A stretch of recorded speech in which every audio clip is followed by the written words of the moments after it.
me attending.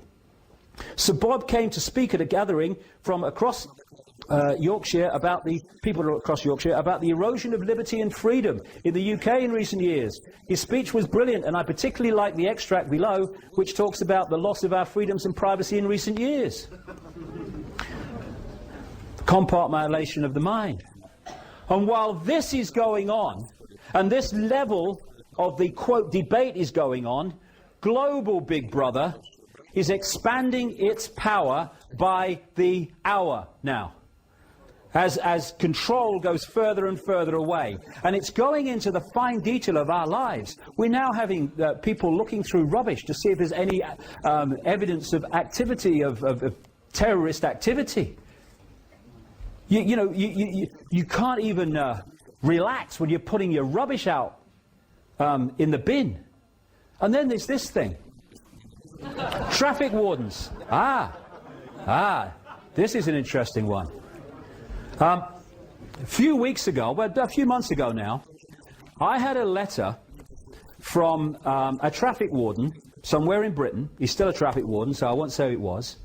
And he told me a strange story and said I might find it of interest. He said he was called, he'd been a traffic warden for a long time, nice chap. And he said he was called in by the boss, who gave him, out of nowhere, 3 cards.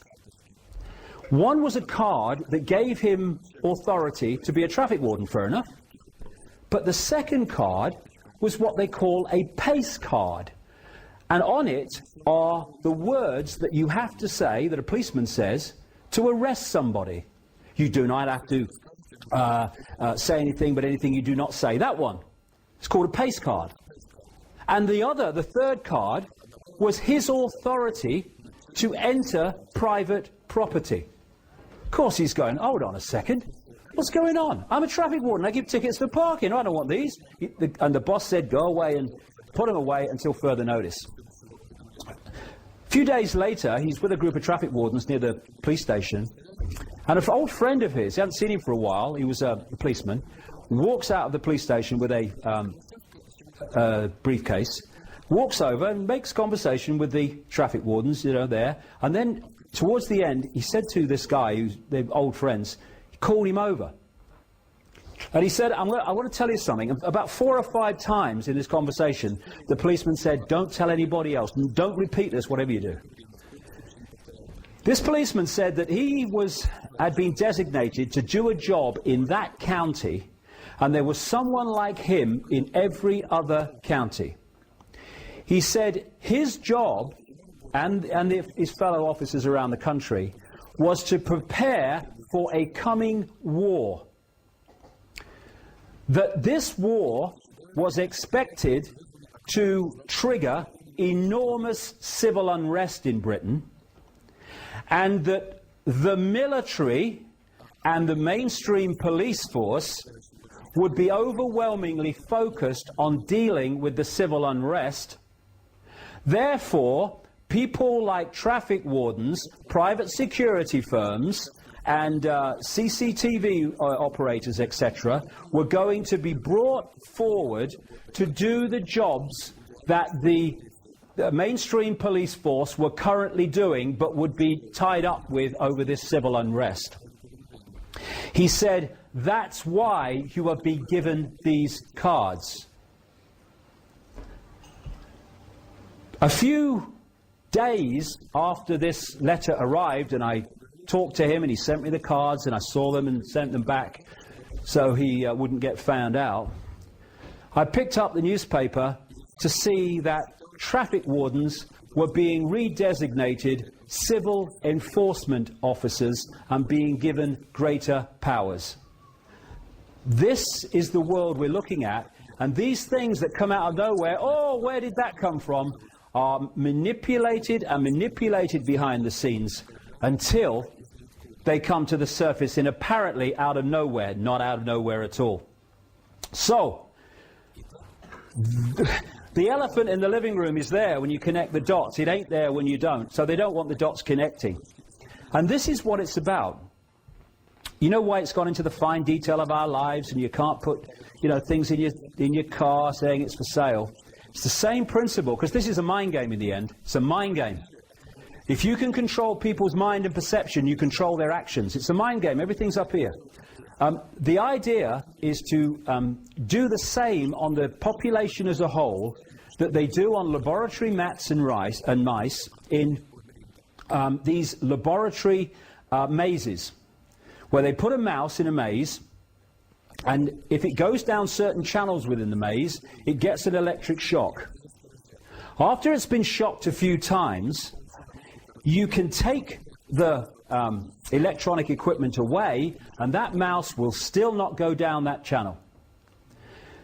What you've done is programmed the mouse into acquiescence to do what you want them to do, to become subservient to what you want the mouse to do.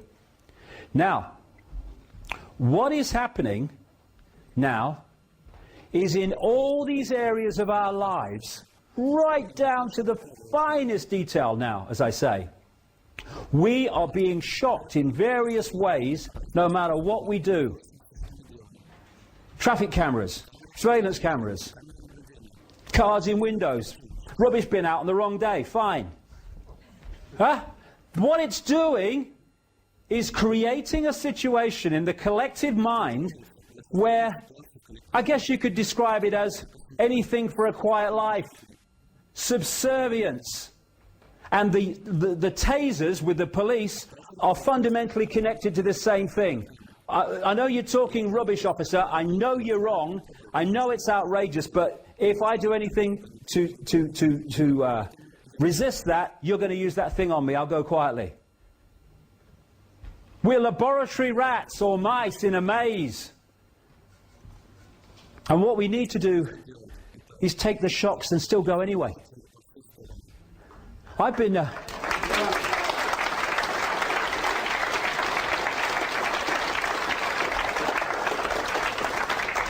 I've spent 20 years being ridiculed, being abused, being misrepresented, being made fun of, being laughed at in the street, having my kids laughed at school. I'm still fricking here.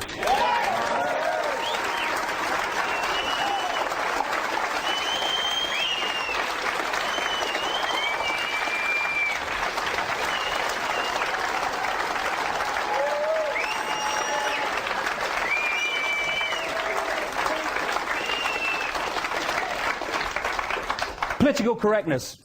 In Orwell's 1984 book, he had a thing called Newspeak.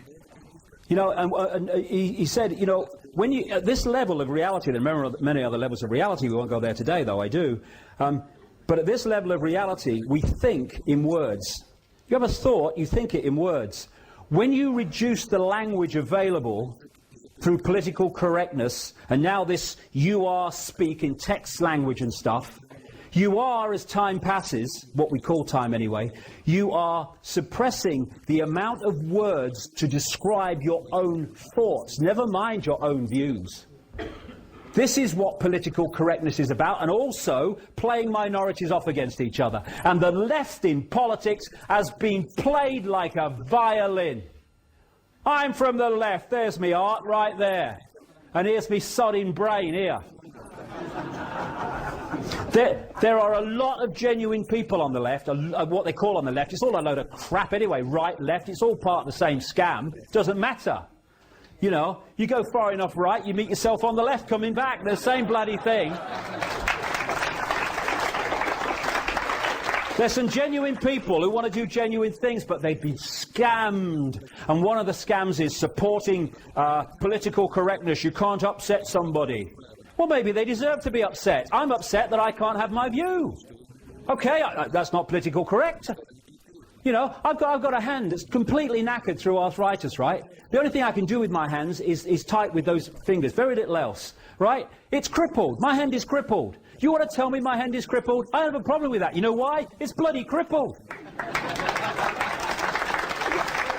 But no, I'm digitally challenged.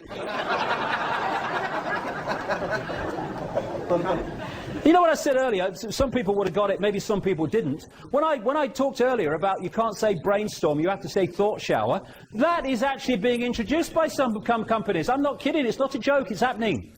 And what it's doing is playing minority off against minority.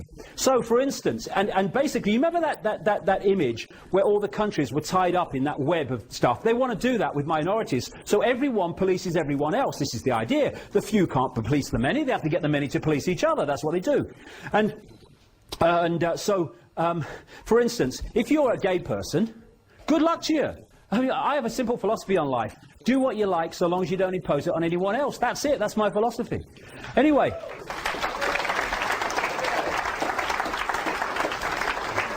what a gay person can say, that's not political correct, I'm taking you to a human rights tribunal for saying this about me, but then he can't say something about a black person, or he can't say something about a Jewish person, or he can't say something about an Islamic person, and the black person can't say something about an Islamic person, and so it goes on, where everyone is policing everyone else. In Canada, they've got a massive human rights scam going on, and one of them is a gay organisation took these people on, the Human Rights Commission, over political correctness, and now a woman is taking the gay people to the same Human Rights Commission, or a Human Rights Commission, because they won't let women into their gay club. You know, I mean, this is how it works, right? This is what I'm talking about. It's nothing to do with freedom, it's to do with control. And by the way, you know that guy, Sir Trevor Phillips, is it? No, not Sir Trevor Phillips. It's Trevor Phillips, CBE or MBE or something, right? He's head of the Human Rights and Racial Discrimination organisation that the government runs, right? Well, I wrote to him because I came across this thing, and it said, if you have any evidence of racial discrimination, right, write to the Racial Equality Commission. It's called something else now. Bigger chair, more money, same thing. And if you want to report evidence or cases of racial discrimination, and we'll investigate, right? So I write to him, and I say two things. First of all, I'm reporting the British royal family as the most racist institution on the planet, because not only do you have to be white, in effect, you have to come from one bloodline, and you have to follow, at least officially, one religion. I want this investigated. And I said to Trevor Phillips, oh, by the way, why are you, as head of Against Racial Equality, why did you accept an honour from the Queen? It was an MBE or CBE or something, from the most racist institution in the world. And I got this bullshit letter back from a lawyer, completely avoiding the whole question, because, of course, they had nowhere to go. And the bottom line was, we don't choose to investigate this. Thank you very much. I love this one. That's a politically correct sign. It's perfect. There you go. And I look at the bottom, if you can't read it at the back, at the bottom in small letters it says, also, the bridge is out ahead. That's where we're going. Now, I've got to get this one. Now, you know, the theme of money. What's that got to do with Big Brother? What's that got to do with Big Brother? It's nothing to do with Big Brother. You know, there's no surveillance cameras on the pound. I mean, what's going on? David Davidson talked about it. This is one of the greatest aspects of Big Brother. Let's just analyse what is Big Brother. It's control by the very few of the rest. Now, what's the greatest form of control on this planet? Money. And you ask the question. People don't ask these questions. I've asked economists this question. They can't answer me. Is money and who creates it? How come